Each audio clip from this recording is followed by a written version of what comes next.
अपना सब कुछ खपाया है, अपने टैलेंट का उपयोग किया है, यह मैसेज उन तक पहुंच जाए, इसलिए मैं सेक्रेटरी डीआरडीओ को कांग्रेचुलेट करता हूं।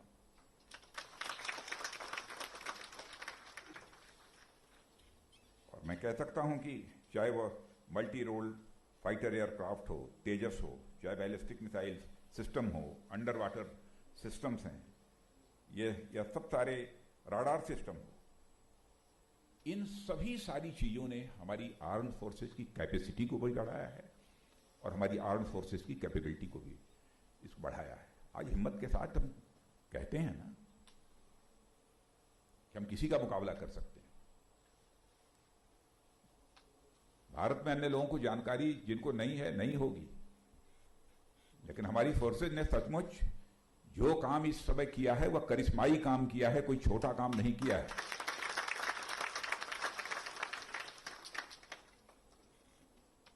इसमें एक बड़ा कंट्रीब्यूशन हमारी फोर्सेस का है, लेकिन वहीं पर आप वैज्ञानिकों का, यदि आपने हाई टेक्नोलॉजी का इजाद न किया होता, अच्छे अच्छे वेपन्स न बने होते, अन्य आपके कंट्रीब्यूशंस न होते, तो यह जो कामयाबी मिली हो, चाहे वो कामयाबी न मिलती, और या अथवा कामयाबी के प्रति हमारे अंदर जो कॉन्फिडेंस होना चाहिए वो कॉन्फिडेंस ना होता। बहुत बड़ा काम किया है आप लोगों ने। और यंग साइंटिस्ट लैब्स की आपने बात की। अब मुझे तो यह भी जानकारी मिली है, पूरी जानकारी तो नहीं, लेकिन यंग साइंटिस्ट लैब इसमें यह भी बहुत अच्छा काम कर रहा है। और मैं तो कहना चाहूंगा सेक्रेटरी डीआरडीओ को कि इसकी ओर जरा विशेष तवज्जो दिए जाने की जरूरत है, विशेष ध्यान दिए जाने की जरूरत है। इसके यंग साइंटिस्ट लैब के कंट्रीब्यूशन को और कैसे बढ़ाया जा सकता है, इसमें किस प्रकार के इंसेंटिव्स की आवश्यकता है, इसके बारे में भी एक बार विचार होना चाहिए। डिजाइन, डेवलपमेंट, इनोवेशन के क्षेत्र में भी आप वैज्ञानिकों ने जो काम किया है उसकी जितने भी सराहना की जाए वह कम है। और डिफेंस की बात तो अपनी जगह पर है। कोविड का संकट जब इस देश के सामने आया, देश नहीं बल्कि सारी दुनिया के सामने जब कोविड का संकट आया,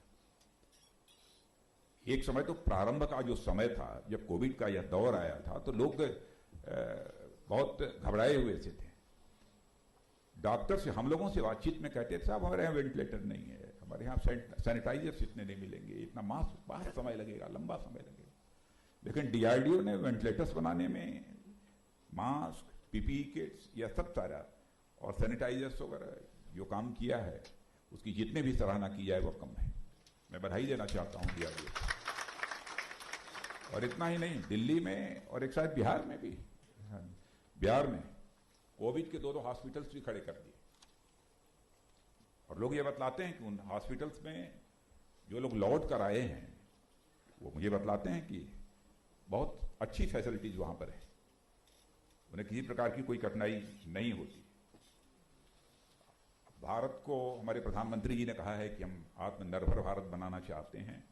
तो हमारे chief of defence staff general Bipin Rawat ने भी आपको ये बतलाया है कि कल ही हम लोगों ने जो डीएसी में फैसला किया है लगभग 27-28 हजार करोड़ का रहा होगा, जिसमें कि 26 या 27 हजार करोड़ का केवल इंडिजिनस आइटम हम लोग खरीद रहे हैं।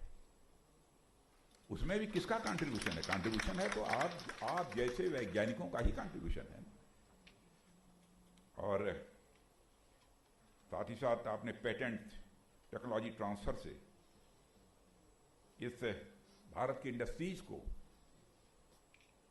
एक इंडिजिनाइजेशन की दृष्टि से काफी हद तक मदद की है, ऐसा मेरा ये मानना है। और डीआरडीओ में तो पब्लिक, प्राइवेट और एकेडमिया की और से पार्टनरशिप करके, साथ ही साथ जो रिसर्चर और यूजर के बीच में भी तालमेल बढ़ाने का एक बहुत ही महत्वपूर्ण काम किया है। ये जानकारी मुझे दी गई, इसलिए मैंने वह सब क्या किया है उसका मैंने नोट ले रखा है। लेकिन यह मैं कहना चाहूँगा, ग्लोबल सिचुएशन, वैश्विक परिस्थितियाँ बदल रही हैं, और साथ ही साथ जो डिफेंस के इक्वेशंस होते हैं, रक्षा के जो समीकरण होते हैं, यह भी तेजी के साथ बदल रहे हैं। इन बदली हुई परिस्थितियों में हम क्या कर सकते हैं, इसके बारे में मैं समझता हूं कि कहना यह मेरा रक्षा मंत्री होने के नाते फर्ज है, इसलिए मैं कह रहा हूं। लेकिन हमसे ज्यादा आप सोच रहे होंगे, ऐसा मेरा विश्वास है। आप कर रहे होंगे, मैं पूरी तरह से आश्वस्त हूं। साइबर वारफेयर का सवाल है, स्पेस में भी के क्षेत्र में भी बहुत सारे चैलेंजेस इस समय हम लोगों के सामने हैं।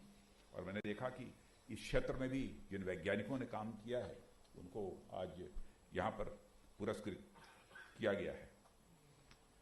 और जो भी चैलेंजेस हैं उनका एक मेरा यह मानना है कि रियलिस्टिक असेसमेंट उसका किया जाना चाहिए। रियलिस्टिक असेसमेंट भी अपने में महत्वपूर्ण है। जब तक रियलिस्टिक असेसमेंट नहीं होगा तो उन चैलेंजेस को मीट आउट करने के लिए जो कुछ भी आपको करना चाहिए वो कैसे कर पाएंगे, इसलिए वो भी किया जाना चाहिए। अब नॉर्दर्न बॉर्डर की हमारे सीडीएस ने उसकी चर्चा की, वेस्टर्न बॉर्डर उसकी भी चर्चा की। इस समय इन दोनों बॉर्डर पर भी जो चैलेंजेज हैं उसके कारण हमारे रिसोर्सेज के सामने भी एक चुनौती है। लेकिन बॉर्डर्स पर हमको कामयाबी मिले, इसमें रिसोर्सेज की कमी हमारी सरकार नहीं आने देगी, हमारे प्राइम मिनिस्टर नहीं आने देंगे।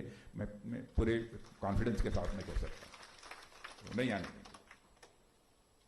और लेकिन फिर भी हमें अपने कोविड के कारण भी देश की इकोनॉमी पर जो एक एडवर्स इंपैक्ट हुआ है उससे भी आप परिचित हैं। तो यानी जो भी हमारा बजट है उस बजट को हम कितनी इफिशिएंटली यूटिलाइज कर सकते हैं, इसके बारे में भी मैं समझता हूं कि विशेष रूप से ध्यान देने की जरूरत है। और साइंटिस्ट कम्युनिटी तो मैं जानता हूं कि हर चीज का इफिशिएंटली कैसे मैक्सिमम यूज किया जा सकता है, इस कला से वह अच्छी तरह परिचित हैं। एक बात और अपने भाषण में जो सीडीएस ने कही थी, क्योंकि कुछ पॉइंट्स इनके द्वारा मिल गए इसलिए मुझे बोलने में सुविधा हो रही है, कि रिसर्च और डेवलपमेंट के क्षेत्र में बराबर अनसर्टेनिटी बनी रहती है कि पता नहीं कामयाबी मिले न मिले।